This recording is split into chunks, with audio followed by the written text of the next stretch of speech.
మీ ఆదాయ మార్గం ఎలా పెంచుకోవాలో తెలియడం లేదా? ఉన్న నైపుణ్యాలతో ఉన్నతంగా ఎదగడం ఎలాగో అని ఆలోచిస్తున్నారా?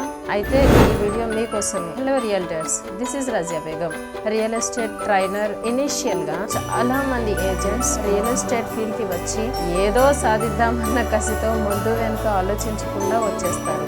వాళ్ళు ఈ ఫీల్డ్ కి అర్హుల కారా అన్నది కూడా ఆలోచించరు. ఎందుకంటే 2 రీజన్స్ ఉన్నాయి ఇక్కడ. ఒకటి, మనీ అర్జెన్సీ. సెకండ్, పక్కోడు సంపాదిస్తున్నాడు, నేను సంపాదించట్లేదు, వాడు అన్ని విషయాల్లో నాకన్నా తక్కువ, అయినా లక్షల్లో సంపాదిస్తున్నాడు, మరి నేను కూడా సంపాదిస్తాను అన్న ఆలోచనతో వస్తారు. ఒక్క నెల వెయిట్ చేస్తారు, వర్కౌట్ కాలేదని వెళ్ళిపోతారు. మరి అలాంటి వాళ్ళ కోసం సొల్యూషన్ ఏంటి? నేను చెప్పే ఈ 3 డేస్ సొల్యూషన్స్. ఈ 3 T's ని should keep always in your mind. Okay, first T ఏంటి అంటే try for your better future. ఎంతసేపు ఈజీగా మనీ రావాలన్న ఆలోచనే తప్పి ఆలోచనని పక్కన పెట్టి ఈ బెటర్ ఫ్యూచర్ కోసం ఆలోచించి ట్రై చేయాలి. చాలా మంది రియల్టర్స్ దగ్గర ఒక ప్లాన్ అనేది ఉండదు. ఫర్ ఎగ్జాంపుల్, మార్నింగ్ ఒక పర్సన్తో మాట్లాడతారు, అతను కస్టమర్ కాకముందే నో అన్నాడని ఈ రోజంతా ఇంకెవరిని కలవరు, ఎవరితో మాట్లాడరు. ఎందుకంటే సెకండ్ పర్సన్ కూడా నో అంటాడన్న నెగిటివ్ థింకింగ్. అది మార్చుకోవాల్సిన అవసరం ఎంతైనా ఉంది.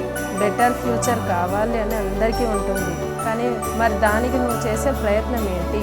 ఒక పర్సన్ని కలిశారు, నో అన్నాడు, సరే అది వర్కౌట్ కాకపోతే ఏ విధంగా చేయాలి అని ఆలోచించాలి. ఒక మనిషి ఒక వ్యాపారం చేస్తున్నాడు అంటే దానికి ముందుగానే ఒక ప్లాన్ని సిద్ధం చేసుకోవాలి. ఈ బిజినెస్ని నేను ఎన్ని మార్గాల్లో చేయగలను అని మీకు మీరే ప్రశ్నించుకోవాలి. ఫస్ట్ పర్సన్తో ట్రై చేశారు, అది వర్కౌట్ కాలేదు, మరి ప్లాన్ బి ఏముంది? దాన్ని ఎలా అమలు చేయాలి? మీకు అర్థం కాకపోతే మెంటర్ సలహా తీసుకోవాలి. అదంతా ఆలోచించి ఒక పక్కా ప్లాన్తో అడుగు ముందుకు వేయండి. అదే ట్రై. Second T, true. మీరు చేసేది రియల్ ఎస్టేట్ బిజినెస్ అయినా లేదా ఇంకేదైనా బిజినెస్ అయినా జాబ్ అయినా, be true with your work. మాకు కమిషన్ వస్తే చాలు అన్న మైండ్ సెట్తో ఉండకండి.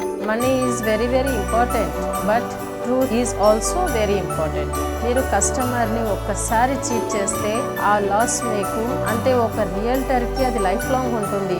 మీరు చేస్తున్న పని పట్ల అత్యంత నిజాయితీగా వ్యవహరించండి. పనిని పనిగా కాక బాధ్యతగా తీసుకోండి. ఒక సేల్స్ మ్యాన్గా, ఒక బిజినెస్ మ్యాన్గా కస్టమర్ని సాటిస్ఫై చేస్తూ మీరు మనీని ఎర్న్ చేయడం తెలివైన పని. Okay, third T, trust. నమ్మకం అనేది అది వృత్తి అయినా వ్యాపారమైనా రిలేషన్షిప్ అయినా నమ్మకం లేనిది ఏది నిలబడదు. భారతదేశంలో చాలామంది దేవుడిని నమ్ముతారు, నిత్యం కొలుస్తారు. మనం ఎందుకు దేవుణ్ణి కొలుస్తాం? నమ్మకం. మనల్ని, మన కుటుంబాన్ని ఎల్లవేళలా కాపాడతాడనే నమ్మకం. అలా మన పని పట్ల కూడా మనం నమ్మకంగా ఉండాలి. ఎప్పుడైతే మీరు పనిని కేవలం పనిగా కాక మిమ్మల్ని, మీ కుటుంబాన్ని కాపాడే దేవుడిగా భావిస్తారో అక్కడ పని మీద గౌరవం పెరుగుతుంది. కస్టమర్ మిమ్మల్ని నమ్మి తమ హార్డ్ అండ్ మనీని ఇన్వెస్ట్ చేయడానికి వచ్చినప్పుడు మీరు కూడా అంతే ట్రస్ట్ చూపించాలి. నేను ఉన్నాను అన్న భరోసా కస్టమర్కి ఇవ్వాలి. తన నుండి హెల్దీ రిఫరల్ని తనే స్వయంగా ఇచ్చేలా చూసుకోవాలి. రియల్టర్స్ చాలా మంది చేసే తప్పు, 4 డబ్బులు రాగానే నేను అన్న పదం నుంచి నేనే అనే వరకు అహం పెరుగుతుంది. దాంతోనే పతనం మొదలవుతుంది. కనుక ఫ్రెండ్స్, బిజినెస్ అయినా, జాబ్ అయినా, రిలేషన్షిప్ అయినా ఈ 3 T's చాలా ఇంపార్టెంట్. ట్రై, ట్రూ, ట్రస్ట్ మైండ్లో పెట్టుకొని ముందుకు సాగాలి. All the best. నా వీడియో మీకు నచ్చినట్లయితే like, share, subscribe. Thank you.